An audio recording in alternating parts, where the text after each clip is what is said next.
Dans le monde, de nombreux dangers se cachent sans même qu'on s'en doute. Combien de fois avons-nous entendu avec les tueurs en série c'était quelqu'un de tout à fait normal, de très gentil, et en fait on parlait de Richard Ramirez, Ted Bundy ou encore Jeffrey Dahmer. Le mal se cache parfois là où on s'y attend le moins. Est-ce que vous êtes prêts pour une nouvelle histoire au coin du feu ?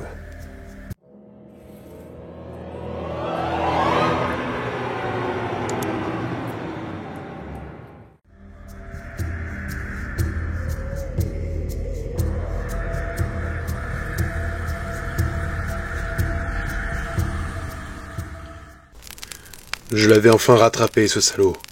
Il était derrière cette porte et ne pouvait pas s'échapper. C'était la fin pour lui et ses meurtres horribles. C'était la fin du chasseur de cœur, le tueur en série le plus prolifique de ces 20 dernières années. Il avait tué et mutilé au moins 32 personnes, mais nous étions certains qu'il y en avait plus encore à découvrir. Il fallait que je passe cette porte. Je donnai un premier coup d'épaule, la porte bougea mais résista. Je donnai un deuxième coup, puis un troisième. Au quatrième, elle cédait. Je sortais mon revolver en intimant l'ordre de ne plus bouger. Je vis alors qu'il n'y avait personne. La salle était vide. Il n'y avait qu'une table au milieu de la pièce et 3 photos posées dessus. En un simple coup d'œil, je les reconnaissais. C'étaient des photos de 3 de ces scènes de crime. Je faisais le tour de la salle, cherchant un chemin caché dans les murs, dans le plafond, une porte dérobée, une dalle à soulever. Mais rien. Ce salaud avait disparu. Je me retenais de ne pas tirer au hasard dans les murs, dans l'espoir de le toucher sans faire exprès, quand quelque chose attira mon regard. J'eus l'impression de voir du mouvement. Dans la première photo. Je me rapprochai de la table et attrapai celle-ci. Je reconnaissais directement la scène de crime, même si elle était en noir et blanc ici. C'était le 8e meurtre. Celui de Julia Boletti. Soudainement, je vis mon épiderme blanchir. Ma main semblait aspirée par la photo alors que mes vêtements perdaient leur couleur. Le monde se mit à tourner autour de moi alors que je perdais l'équilibre. Je basculais en avant et tombais lourdement sur le sol. En ouvrant les yeux, le monde m'entourant était sans couleur. Je voyais alors, sur le mur à côté de moi, une grande gerbe de sang. C'était celui de Julia. Je reconnaissais ce mur. J'étais venu ici pendant l'enquête. Je me relevais, j'étais dans le salon, le canapé était un peu plus loin. C'était ici que nous avions retrouvé une énorme quantité de sang. Nous supposions que c'était sur le canapé qu'il avait prélevé le cœur de sa victime. Le revolver toujours à la main, je demandai s'il y avait quelqu'un. Personne ne répondit, mais j'entendis un petit bruit vers la salle de bain. C'était là que nous avions trouvé le corps de Julia. J'avançai alors lentement vers l'angle du salon. Il menait à un petit couloir. Là, 3 portes s'offraient à nous. Sur la gauche, la porte menant à la chambre de Julia. Sur la droite, un placard. Et au bout du couloir, la salle de bain. J'avançais en voyant la porte de la salle de bain entr'ouverte. Dans le peu de visibilité que j'avais, j'apercevais une main sortant de la baignoire. Je prenais une longue inspiration et l'odeur de cadavre emplit mes poumons. Je tendais la main vers la porte pour l'ouvrir quand j'entendis une respiration juste à côté de moi. Instinctivement, je me plaquai contre le mur alors que je vis la porte du placard s'ouvrir et un couteau entailla ma chemise au niveau de l'épaule. Je hurlai alors que j'essayais de braquer mon arme sur ce monstre, mais il me poussa et partit en courant. Je le pris en chasse. Arrivé dans le salon, je vis ses jambes traverser le plafond.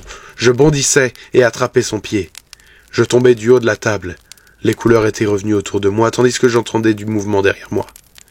Je me retournai, prêt à ouvrir le feu, mais il n'y avait personne. En me relevant, je voyais que la 2e photo n'était plus droite. La 3e scène de crime.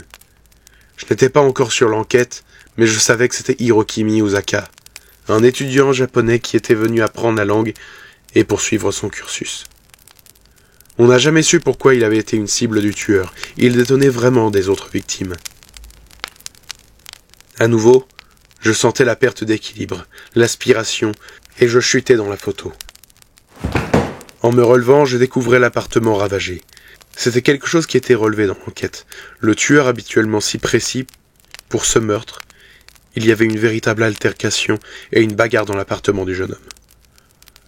Je demandais ce qui se passait ici. Pourquoi on faisait ça? Comment on traversait les photos? Pas de réponse. Je commençais à fouiller le domicile, mais en traversant le salon, je voyais quelque chose d'étrange.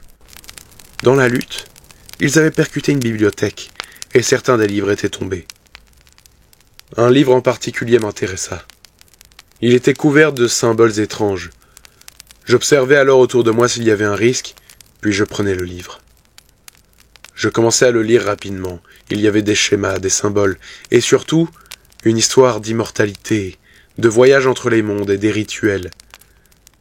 Des rituels dans lesquels il fallait prendre le cœur d'une personne et le dévorer alors qu'il bat encore. En lisant cela, je me sentis malade. Je relevai les yeux et je vis une silhouette devant moi. Je n'avais pas le temps de réagir qu'un coup en plein visage me fit perdre connaissance. En rouvrant les yeux, je retrouvai les couleurs. J'étais attaché à mon lit. Mais quelque chose était étrange. Je n'avais pas l'impression d'être chez moi. Je voyais clairement mes meubles, mes affaires, mais c'était comme si je n'étais pas chez moi. Quelques bougies éclairaient la chambre, et la porte était ouverte. Le couloir était plongé dans une obscurité totale. J'essayais de défaire mes liens, mais ils étaient trop bien noués autour de mes poignets et chevilles. Je ne pouvais rien faire. C'est alors que j'entendis les pas s'approcher, lentement, en provenance du couloir. Je fixai la porte en tirant de toutes mes forces sur mes liens. Je voyais mes affaires sur la table de chevet, ma plaque, mon portefeuille et mon revolver. La porte s'ouvrit lentement alors que je voyais l'éclat d'une lame dans l'obscurité. Je ne sais pas pourquoi, au lieu de demander à sauver ma vie, ou que sais-je, je lui disais qu'il connaissait Hiroki Miyukaza, qu'ils étudiaient les sciences occultes ensemble, et qu'il avait voulu l'arrêter dans ses rituels. La silhouette armée s'immobilisa dans l'ouverture de la porte. Je tirai alors de toutes mes forces sur mon bras. Le lien ne céda pas, mais je sentis le barreau, auquel mon lien était attaché, craquer légèrement. Alors je tirai à nouveau, et celui-ci se brisa. Je tendis alors le bras et me saisis de mon arme. Sans réfléchir, j'ouvrai le feu à 3 reprises. La silhouette s'écroula. Je défis alors mes liens et me levai. Je sentais toujours que quelque chose n'allait pas, mais je devais avant tout vérifier s'il était encore vivant. J'allumai la lumière et retournai le corps. Je perdis l'équilibre et me rattrapa au mur. C'était Hiroki Miyukaza. Mort. À nouveau. Je me relevai et me dirigeai vers le salon pour appeler des renforts. C'est alors que je remarquai une lueur verdâtre dans mon salon. Je me tenais prêt à ouvrir le feu en pénétrant dans la salle, ne sachant pas ce sur quoi je pouvais tomber. Mais alors que je pensais trouver quelqu'un, je vis que la lueur venait de l'extérieur. Le ciel, la lumière de l'extérieur. Le monde était verdâtre. Des oiseaux gigantesques volaient dans le ciel, des rochers titanesques flottaient au-dessus des bâtiments. Où est-ce que je suis? Qu'est-ce qui a bien pu se passer dans cette histoire, à votre avis? Dites-moi en commentaire ce que vous pensez qui s'est passé, parce que il s'est quand même passé beaucoup de choses, là. À quoi servent ces rituels? Pourquoi est-ce qu'on a retrouvé le corps d'Hiroki Miyukaza? Et où est-ce qu'il est arrivé, ce personnage? Ça fait beaucoup de questions et assez peu de réponses. En tout cas, j'espère que cette vidéo vous aura plu. N'hésitez pas à me dire en commentaire ce que vous en avez pensé. Je tiens à m'excuser, parce que du coup, la semaine dernière, j'ai pas sorti de vidéo. Et là, cette semaine, je pense que vous en êtes rendu compte, ma voix est toujours pas remise. Je suis malade depuis la dernière vidéo que j'ai enregistrée. Et donc là, ça commence lentement à revenir, mais je suis toujours pas à mon top. Donc voilà, je suis désolé. Et voilà, n'hésitez pas à partager la vidéo, ça me soutient beaucoup. Faites connaître mon travail, s'il vous plaît. Et puis voilà, Je vous dis à bientôt pour de nouvelles histoires au coin du feu.